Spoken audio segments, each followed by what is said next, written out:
Hi guys, welcome to Pro Studios. It's Promise Sebastian here again. So we are going to be modeling this Earpod you're seeing here. So I'm going to be deleting this to start afresh with a new one. Okay, so if you want to follow along or you want this exact model, I'm going to be sharing the blend file on the description link so you get it there and then play around with it and then see what you could come up with if you can't get something looking like mine. Okay, so I will head over to render. Let me press and hold on my middle mouse button and drag left, not left click, and then head over to file here. I'm going to click on new and then general. Okay, so I'm going to save this. I've actually saved this, so I don't need to save it again. Just click don't save. So this is what you're going to get on default if you're in Blender here. So we are going to resize this now. We are quite in object mode. You could see we're in object mode now. So I'm going to make sure I'm in X axis. That means I'm on the Y plane axis and on the Y extended axis here. So I'm going to scale this using X. So I'll press X to scale now and then drag my mouse inward and then left click, and then I think this size is okay for the Earpod. You can still scale it more. Let's press X to scale again, drag my mouse inward and then left click because I'm okay with this. So this is looking great. Now we'll head over to edit mode where you edit your mesh. So I will control tab 6, or I can head over from here now and head over to edit mode and left click, and then I'm in edit mode. So on the mode here, you're going to have vertex, edge here, and then you have faces here. These are used to edit, they are options used to edit your mesh. So I'm going to choose the face mode, which I am already in. So I will select the top face now, E to extrude out, and then it has assigned the Z as it extrude this out now. And then I'm going to insert this because this is the side of the earbud that was inserted. So I'm going to let's click on this face now, click I to insert, and then drag my mouse inward somewhere here and then left click because I'm okay with this now. So I'm going to E to extrude this, E to extrude now, and then drag this inward to kind of extrude it inward. So I will left click. Let's proceed. I will hold shift now and then press and hold my middle mouse button and then drag so I could see my scene. So I will left click on the top of the plane here and then drag it up, G to grab, and then Z axis, that's to constrain it to the Z axis, and then drag this up. To this extent I think it's okay. So I'm going to create another cut like here and another edge. I'm going to generate another edge here.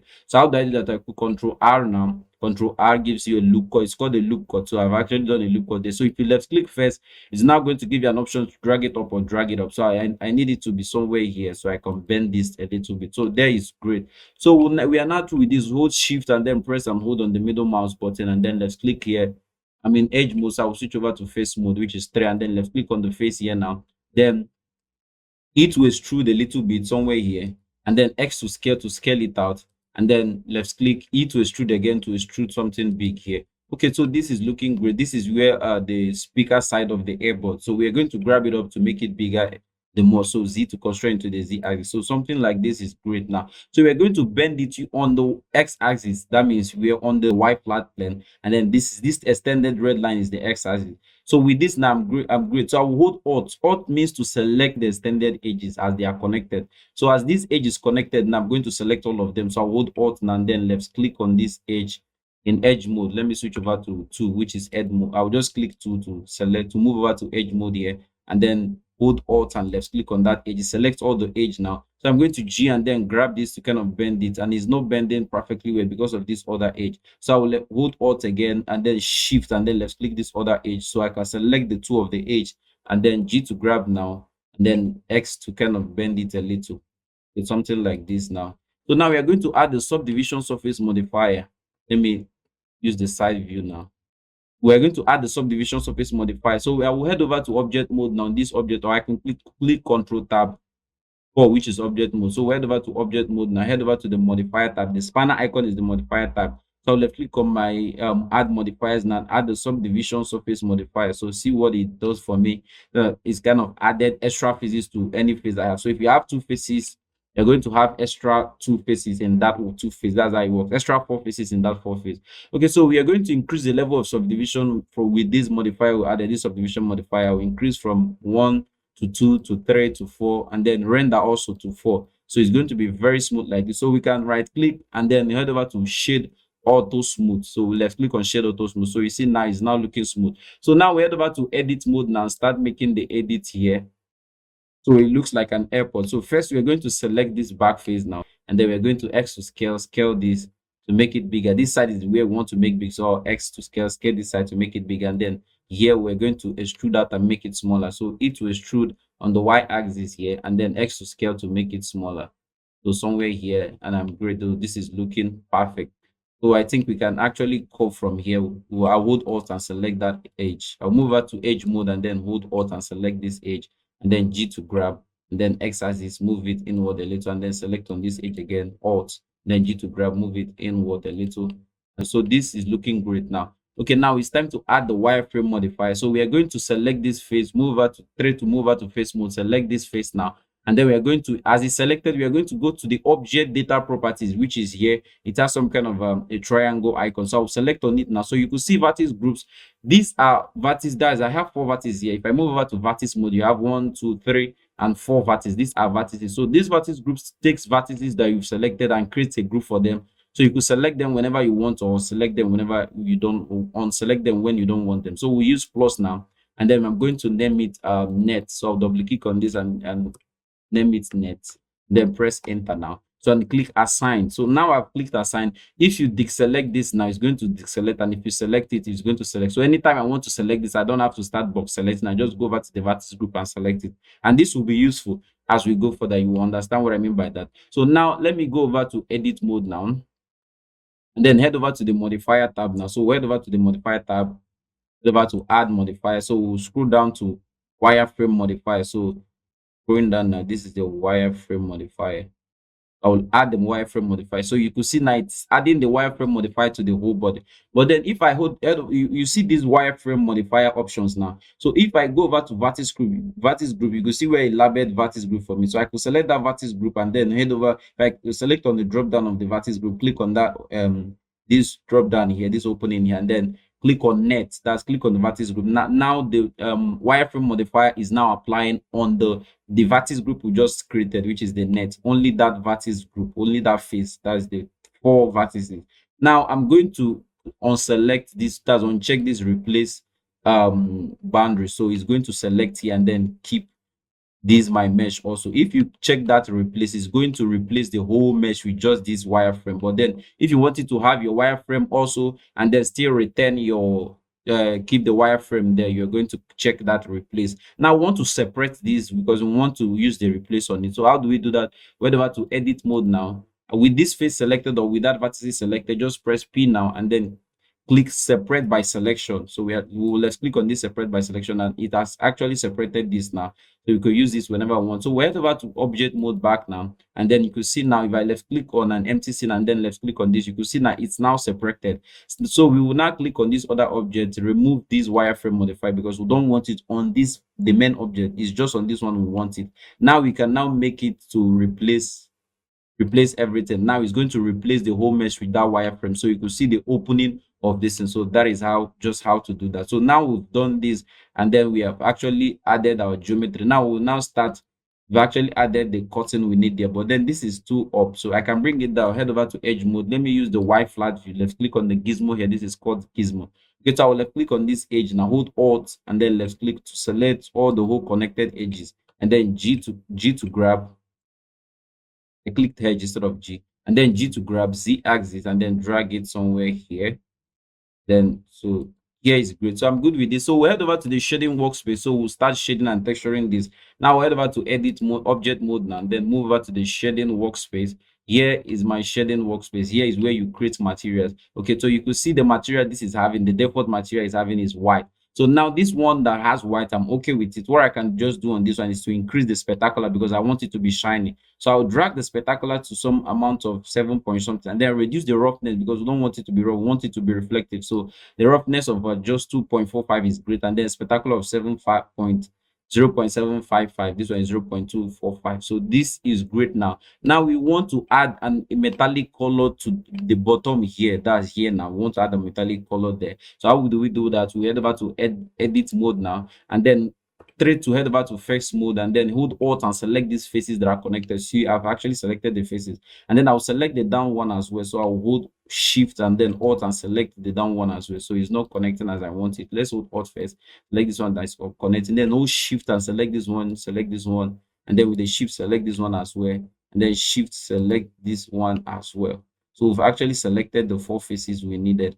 So I'll head over to slot now, and then click on this drop down that says slot, add an additional material now. So I've added an additional material which is here and is empty. I don't have any Prespo PSDF on it or any shader. So we use this plus add new material here, where you add your materials you want to add colors or textures to. So we click on add now. It has added this principal shader, which is used to add colors, textures, or whatever it is to your mesh or object. Now I will name this one metallic. So metallic or metal. Let me just name it metal. Enter. Now we're going to change the base color now, because the base color is where you change the color. That's the color of the material. So we'll make it look something gray. Okay, something like this is great now. So we'll click assign now. To this one, we'll name metal assign. So it assigns that color now. So you see now it's now having the color, but it's not metallic.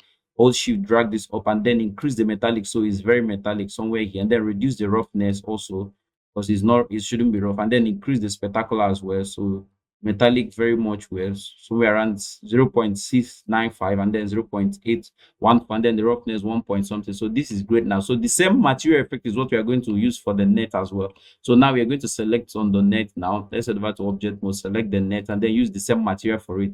Select the net, then click on this drop down here, this circle drop down, and then you're going to see the materials I have here, which is the white one, and then this is the metallic. I can name this white as well, but let's just leave it as material there. You just know that it's white. So we select on metal now, and then it has actually added the metal distance for this now. So we are going to apply the modifier on the net now. So we are going to make sure our settings are great for the net, and then we are going to apply the modifier. So I think it's too light, so we can increase the thickness here to about somewhere here. So this is great for the thickness. This is awesome for the thickness. So let's see what we have here. Let's see what we have here. So this is looking great. Now we can make this bigger. We can make the Earpod bigger by increasing. Okay, so this is looking great now. So what we have to do now is now set up our light setup. So we'll move over to the light setup now, where we're going to give it a light and then render it out. So we'll head over to render mode now. So this is what we'll have. This is not looking great. So let's scroll down and see the light we'll have here. You see, we'll have just a point light. So I'm going to change this spotlight. If you click on any light now, it's going to bring an extra menu where you used to add light and stuff. So I'll click on the light I have here, head over to spotlight, because the spotlight I want to use for this now. So I will now drag my spotlight to somewhere here, and then reduce the size of the spotlight so it's not that big, somewhere there now. Then duplicate hold the Z axis, use the Z axis, then right click on this duplicate object, place it somewhere here, arrow to rotate this to keep it somewhere here. Then right click on this one again, duplicate object, place it somewhere here, arrow to rotate on this slider to make it face like this. Then right click on the light again, right click, and then duplicate object, place it somewhere here, and then left click on this yellow icon on the light, and then arrow left click and hold, and then drag or rotate, drag your mouse to rotate to place it where you want it. So now we are going to see what our this thing looks like. So with this light setup, I think we are cool with this. What we can just do now is select this other one and duplicate it. So we'll left click on this, and then hold shift and left click on the neck as well. So duplicate object, and then place this one here, and then I'm going to mirror it. So I'll right click now, you see mirror here. I'm going to mirror it on the X axis. So I'm going to mirror this now, and then I'm going to rotate this a little bit on the Y axis. So click arrow to rotate. X axis is not on the Y axis, and then rotate is something like this. And then we're going to click, let's G to grab now, X axis, grab it somewhere here, and then let's rotate it the more, something like this. So G to grab again, X axis, bring it closer, G to grab again, Z, and bring it up a little.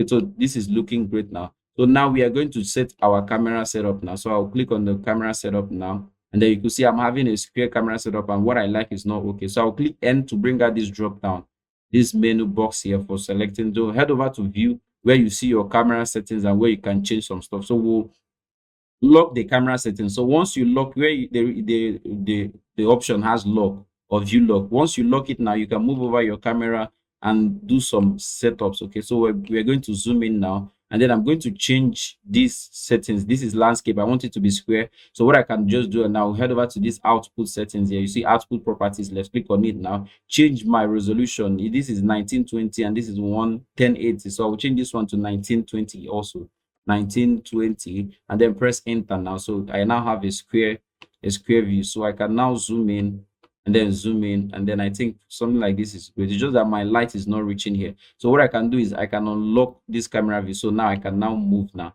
and make sure that the light reaches there. So this other light, we can place another light here. We can duplicate this one, duplicate object now, and then grab it somewhere here, and then arrow to drag this so it reaches there. Then let's G to grab the axis and then bring it down a little, and then so that reaches there. So if we use our camera view now, so you can see that the light is now touching there.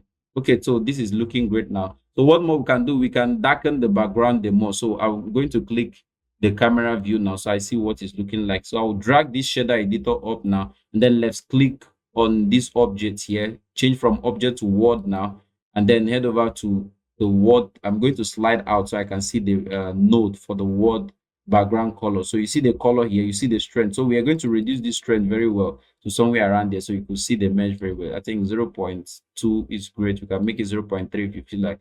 So let's just use 0.2 now. So I'm going to be rendering it out now, but then I'm going to change my output settings. So we head over to this icon that looks more like a TV icon. Then here is in EV. This one, the one you will be using often for your low end PC. Unless you have an high end, you can switch to cycles here. So let's maintain this EV now, and then the render, we are okay with all these render settings. What we just need to add is ambient occlusion to this now, and then we now go over to the settings. That's the output settings now. From this, after this render view settings, then the output settings, head over to the folder you want to save it. This where is you wrote output. Click on this folder icon, so you select whatever folder you have you want to save it in, and then make sure it's PNG you are saving to, or you can change to whatever format you feel like it's okay for you. And then that is it. You just press your render, and then it renders it out for you.